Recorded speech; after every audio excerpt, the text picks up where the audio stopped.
বিষয় আন্দোলন আমাদের আজকের মূল আন্দোলনটা হচ্ছে বার কাউন্সিলের যে চেয়ারম্যান মানন কুমার মিশ্র, উনি বার কাউন্সিলের মতন একটি স্বায়ত্তশাসিত সংস্থাকে রাজনৈতিক উদ্দেশ্যে ব্যবহার করছেন এবং উনি রাজ্যসভার সাংসদ হিসেবে বার কাউন্সিলের পেটকে ব্যবহার করে বিভিন্ন রাজনৈতিক এজেন্ডাকে প্রতিফলিত করছেন অগণতান্ত্রিকভাবে নালসার ছাত্ররা যে সিদ্ধান্ত নিয়েছিল যে বার কাউন্সিল সুপ্রিম কোর্টের বিচারপতির কনভোকেশনের প্রোগ্রামকে বয়কট করার, এরকম সিদ্ধান্ত ছাত্ররা নিতেই পারে, কারণ ভারতবর্ষ একটি গণতান্ত্রিক দেশ। সেই দেশে গণতান্ত্রিকভাবে যে কোনো ব্যক্তির, যে কোনো সাংবিধানিক ব্যক্তির যে কোনো কার্যের সমালোচনা বা প্রতিবাদ করার অধিকার রয়েছে এবং মাননীয় সুপ্রিম কোর্টের বিচারপতি সেটাকে পরবর্তী পর্যায়ে উনি নিজেও স্বীকার করেছেন যে ছাত্ররা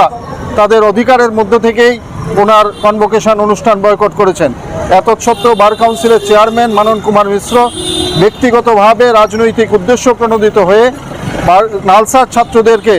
আইন পেশায় যুক্ত হওয়ার বা আইনগত যে অধিকার সেটার বিরুদ্ধে উনি ব্যবস্থা নেওয়ার জন্য আদেশ দেন বার কাউন্সিলের পেটকে ব্যবহার করে। আমরা এই ঘটনার তীব্র প্রতিবাদ জানাই। সারা ভারত আইনজীবী ইউনিয়ন সারা ভারতবর্ষেই আজকের দিনটি এই প্রতিবাদ কর্মসূচি পালন করছে এবং আমরা চাই বার কাউন্সিলের চেয়ারম্যান মানন কুমার মিশ্র অবিলম্বে পদত্যাগ করুক।